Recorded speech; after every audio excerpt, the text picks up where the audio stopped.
I'm Dr. Craig Escude, the host of IDD Health Matters, a podcast where we talk about health, wellness, and health equity for people with intellectual and developmental disabilities. Hope you enjoy it. Welcome to this episode of IDD Health Matters. We have two great guests today, Dr. Lindsay Dubois and Alex Bonardi. Can't wait for you to hear what they do. So, you know what? Lindsay, you've got the microphone. Tell us what you do in this field. That's a really simple question, but I feel like it's deceptively hard to answer. I will say the thing that I aspire to do, and hopefully I'm achieving, is to make research as meaningful as possible for people with disabilities. I've been in the field a little bit, and I'm really committed to doing research that can be applied and can be used to be for calls to action, to mobilize communities, to really transform systems so that they work for people.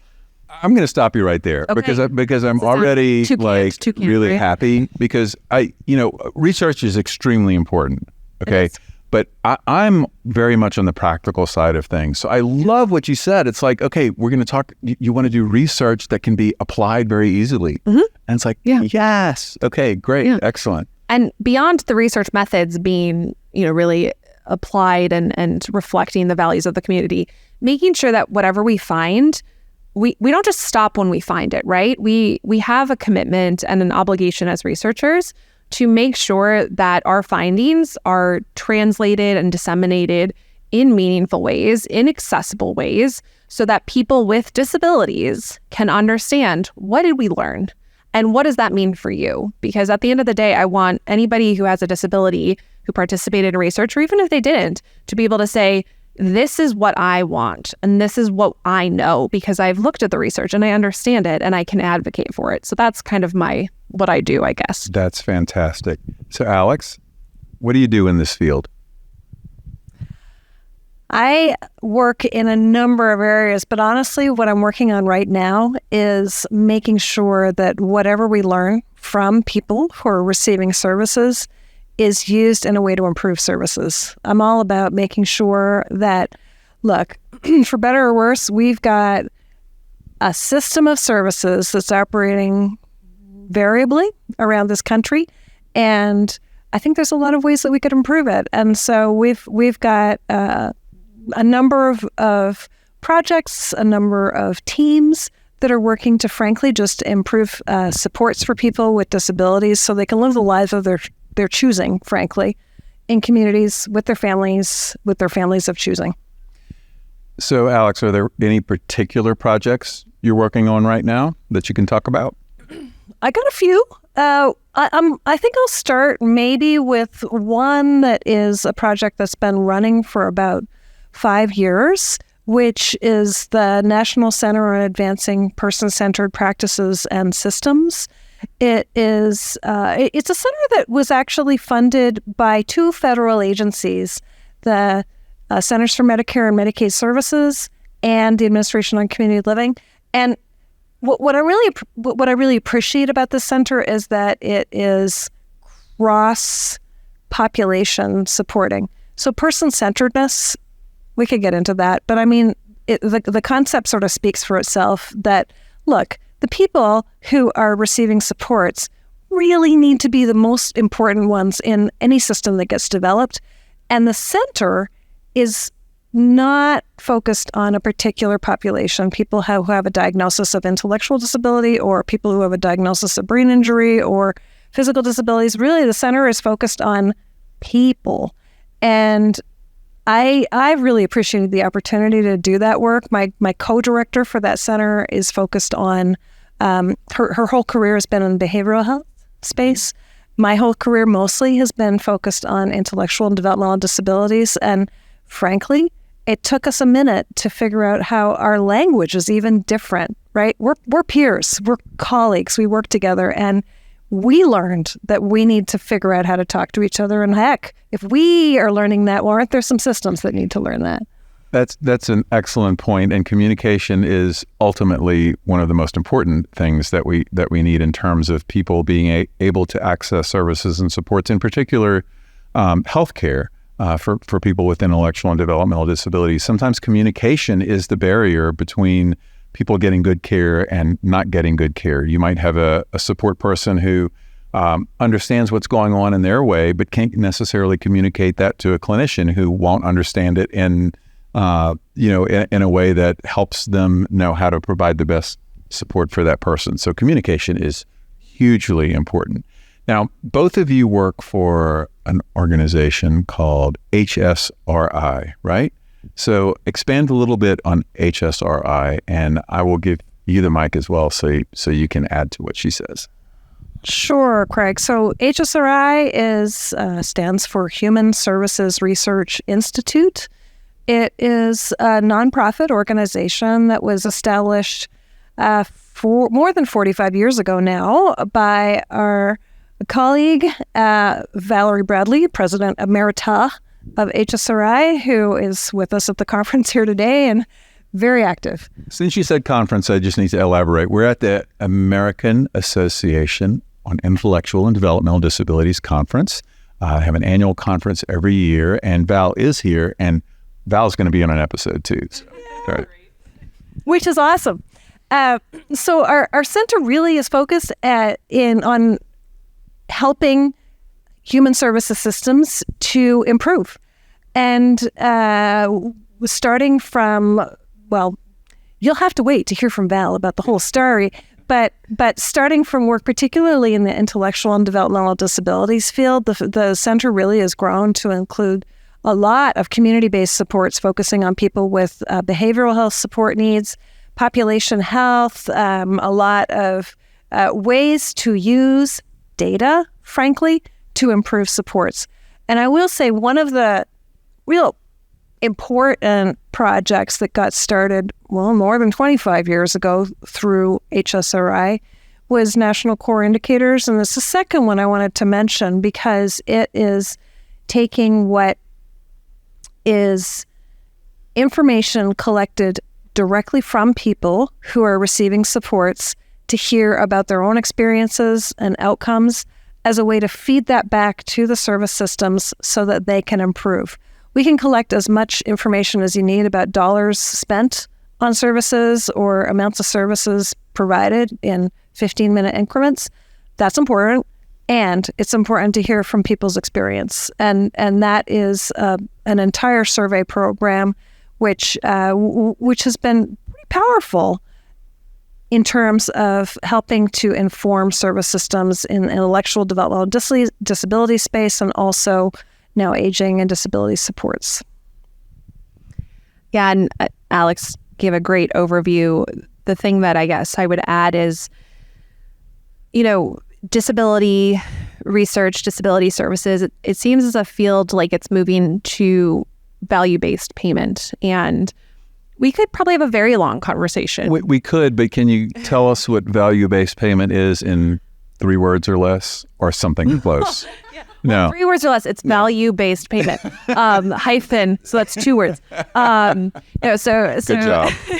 So value-based payment is the idea that historically in the U.S. at least, our healthcare system has paid for kind of whatever services were provided. And over the last, couple decades, there's been a recognition that might be a little problematic. We might kind of be incentivizing the wrong things. And so there's been a lot of people saying we need to incentivize value. And what is value? Right? So that's really a thorny question. And there's a lot of different opinions on this. But one of the things that I think HSRI does really well is we look at value and what are the people who receive these services saying? And that's exactly what Alex was talking about. Indicators really help identify that. I mean, exactly. I want you to finish your thought, but I want to go back to NCI in a little bit and talk about the actual process of that. Yep. I think it's pretty interesting. Yeah. Go ahead. Yeah. And so just with the idea of value-based payment and, intellectual and developmental disability service systems are kind of the last frontier, quote unquote, as others have said, when it comes to value-based payment. So in the U.S., most health payment structures have shifted to a value-based system. And IDD has not, because we've really, as a society, struggled to define quality. Yeah, that's what you said earlier. At first, we have to define what is value, what is valued in the system. Yeah, and that really comes down to the people who receive services, what matters to them. So one of the things that I think sets HSRI apart, and it makes them a trailblazer, is how they've pioneered with states and with people with intellectual disabilities what quality looks like and how we should measure quality. And I think that's a really innovative approach to research that HSRI has.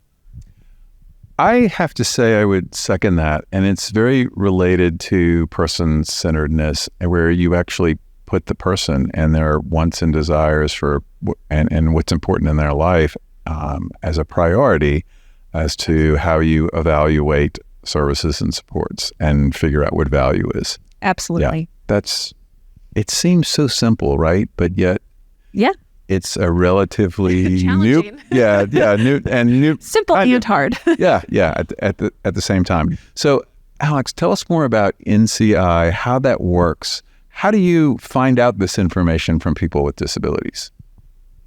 Oh, sure. So, National Core Indicators really was designed initially with a survey that was designed for face-to-face conversations with people who are receiving supports from their state agency. And I'll expand. I mean, it started with intellectual and developmental disabilities, and now surveys are expanded to include people with aging support needs and physical disabilities. It is an interviewer. A trained interviewer comes and arranges through their state agency. The state agency supports the contacts, and it really ultimately ends up in a conversation, which can happen either face-to-face, in person, like we're doing, or now we also can do virtual interviewing. And the survey is designed as a conversation. It is designed not as your most typical survey where people are being forced among response options. Surveyors are really trained to listen hard and then to code the responses, because ultimately, we got to end up with some data that we can analyze. But in the meantime, this is really important to hear from people about their own experiences.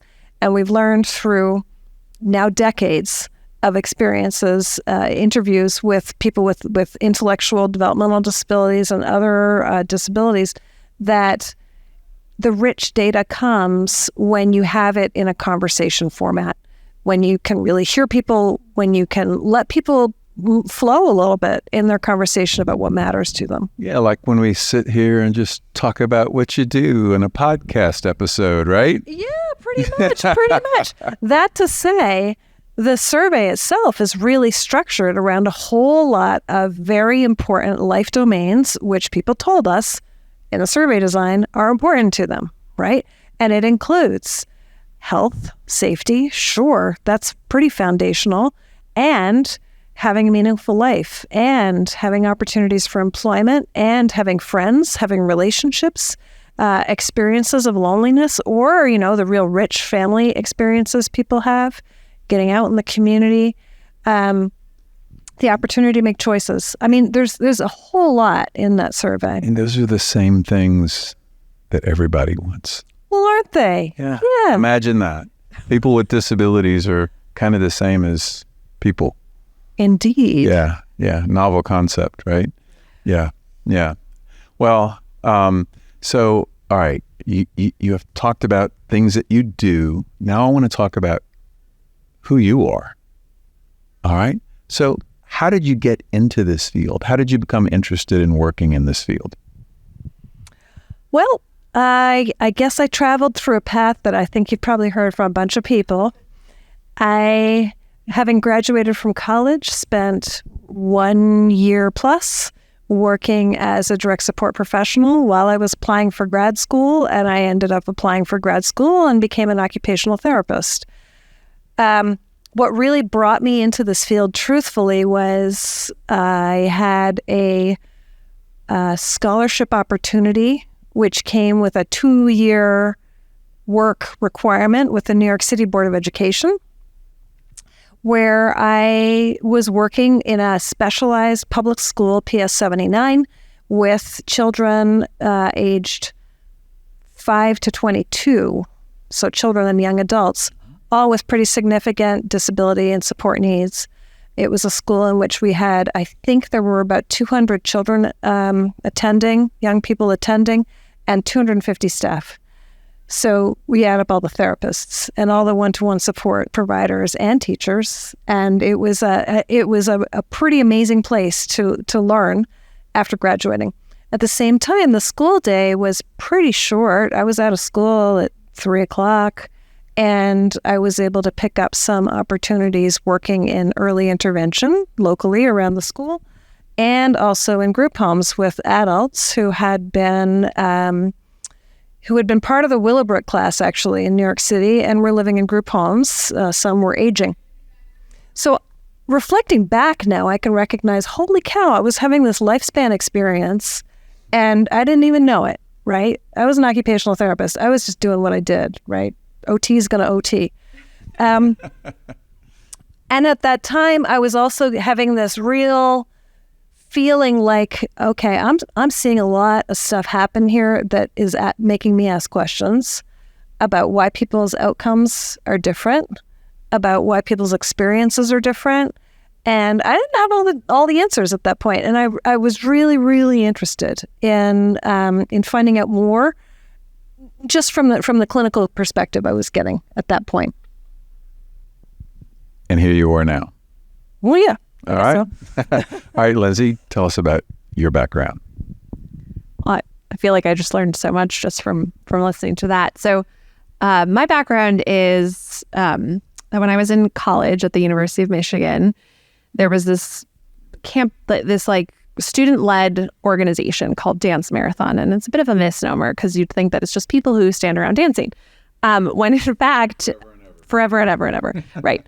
When in fact, it is kind of a year-long fundraising community where you're partnering with families who have children with various degrees of specialized medical needs. And, that would include many people with intellectual disabilities.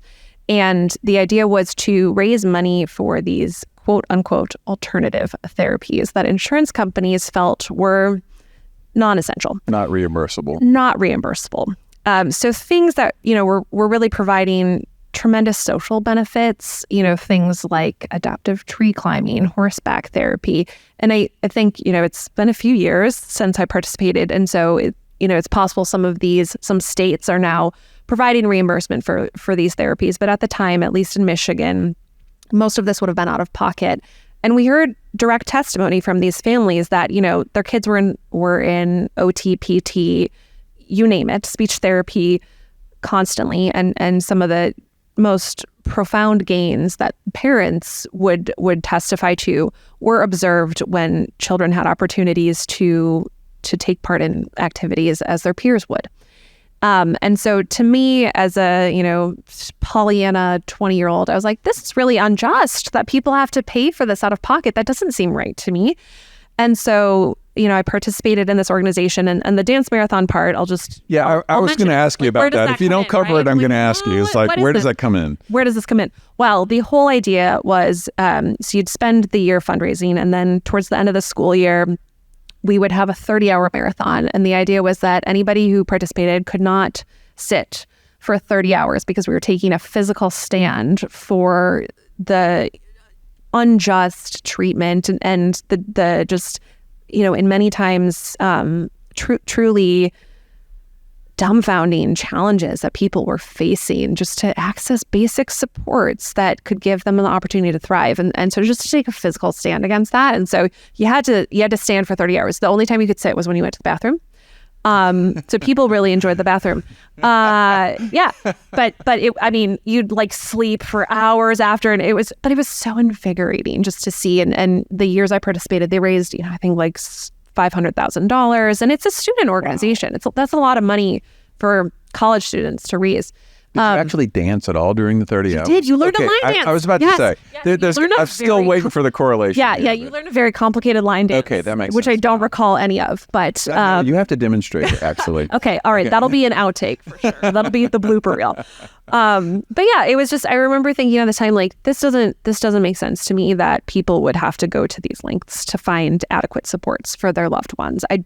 So at that point, I'm like 21 and I'm like, I'm going to change the world. And so I was like, I'm going to get a PhD and I'm going to prove that this works and we're going to fund this. And then I went for my doctorate and I was like, oh shoot, man, bureaucracy is a B, right? Like this.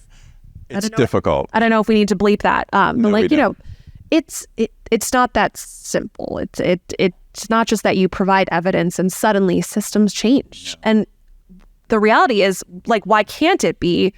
But it's not. And so that was why I went for a PhD. And then I did my PhD and I was like, oh man, I got to do applied work because this is not going to work for me. So it's been kind of a roundabout journey to getting back to kind of my roots of like, I want to be connected to people with lived experience and I want to be able to amplify their voices because at the end of the day, that's what matters. It's not really what I think. It's what they say and what they need that we should be as a research community, we should be uplifting and making sure we're being responsive to. Excellent. All right. So there's a little thing that I like to do on this show, and you both get to do it, and whoever goes first has a disadvantage. Is it the chicken dance? It's not the chicken dance, nor is it a dance. It's a chicken dance marathon. Yes. No. All right. I would be heard.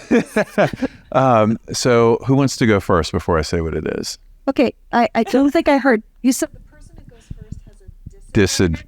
Has an advantage. Okay, Alex goes first. All right, so it's 3 and 3. So it's 3 things in 3 minutes that you would like the listeners to know that you think could positively impact the world for people with intellectual and developmental disabilities. Oh my gosh. So the nice thing is I can pause, right? You can. Edit that out. 3 things in the world. It's basically 3 things 3 tips, tricks, words of advice, things you think that would move supports and services for people with IDD in a positive manner. All right. Okay. So it's advantage and disadvantage, but you get to think longer, but she gets to like... What did you counterpoints to everything she says? Let's record this. So it's an advantage and a disadvantage to go first because advantage is you have to come up with them on the spot. The disadvantage is you're probably going to take some of hers, so she has to come up with extra ones. So that's kind of how it works. So three words of wisdom from Alex, from Lindsay, that you think can move this field in a positive direction. Okay. I got this, Craig. I know you do. Feel so confident. Yeah. I just have to say for the audience, this is not prepared. And I want to say that here's the idea. Yeah, exactly. So my first point is that people are people, and that we honestly need to start with being just remembering that we're honestly all in this same boat, really.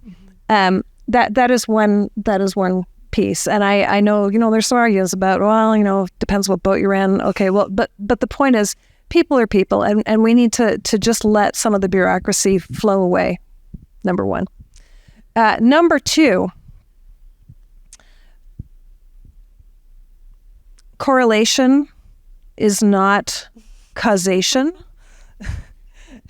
And I'm not going to go on about that because I'll give Lindsay an opportunity. Oh, I was going to say you should go on just a tad just to explain it. If you don't want to go on about it, you can let Lindsay talk more. But what does that mean exactly?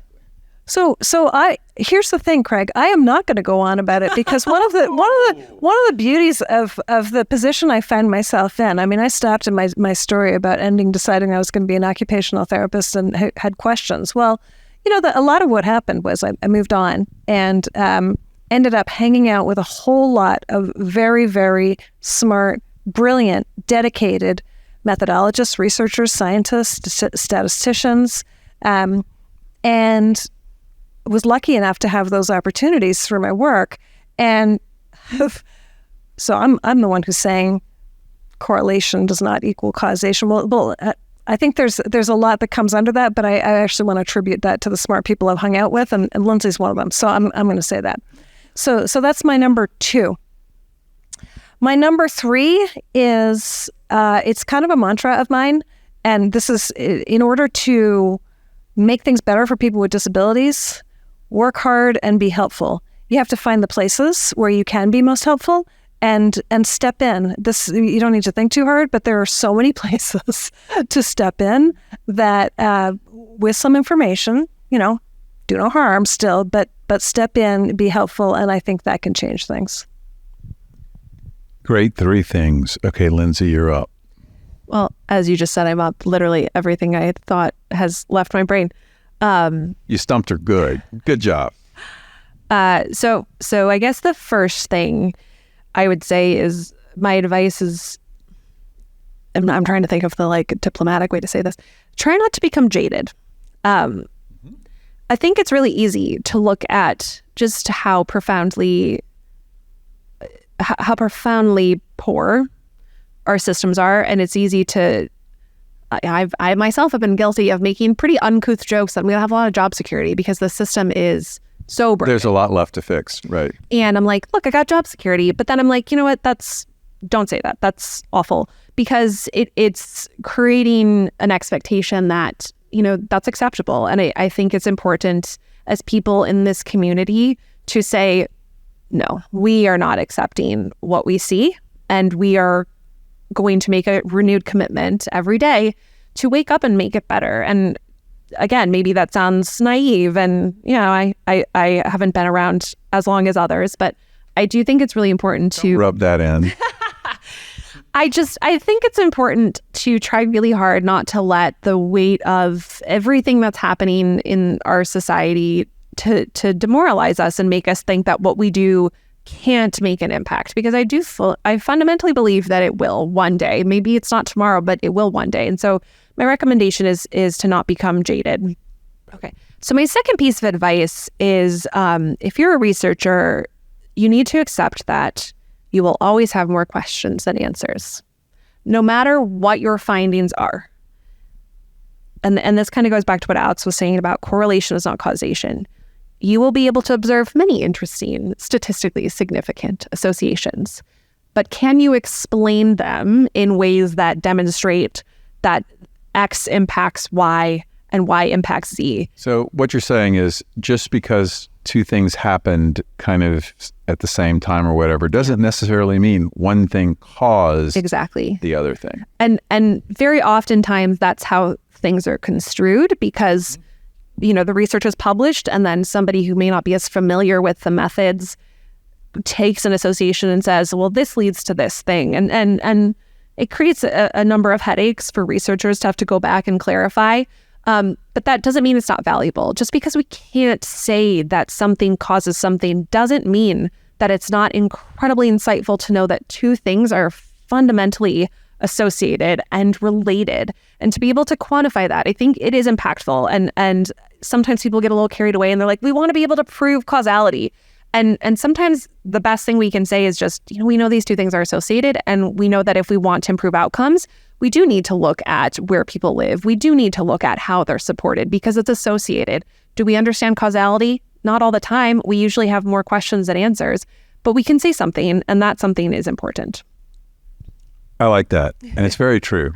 Yes. You have one more, by the way. One more. Yeah. That's so hard. Okay. My last thing is to really, as a researcher, be able to step back and look at the other work folks are doing, because I think we have a tendency to put our heads down and move forward full steam. And sometimes that's needed, but there are times where there's some really important lessons learned that are happening. Maybe they're not exactly the same project, but they're important, and we can learn from that. And I think some researchers don't feel comfortable networking and putting themselves out there and saying, would you be willing to do an informational interview with me? I feel like I have a lot to learn from you. And I would say that the reason I am where I am in my professional career is because I have been really vulnerable with other researchers and said, look, to be honest, I think you're incredible. I really admire what you're doing. And I want to learn from you. And it's genuine. I wasn't just saying that to like kiss up to people. I genuinely feel like I have so much I can still learn in this field. And so being vulnerable and approaching people to be, potential mentors has helped me to network and find collaborators, but also to develop my own career and figure out what I'm passionate about. So I would just encourage people to make themselves vulnerable and network and just don't be afraid to say what you want. People can't read your mind. So you have to tell them what it is you want in life and how you want to go about achieving that and see what happens. Take a chance. Excellent words of wisdom from both of you. Thank you both so much for taking the time to be on this podcast. Thank you for having us. More importantly, thank you for the incredible work that you do in this field. Keep it up, and next time we get together, we'll learn more. For sure.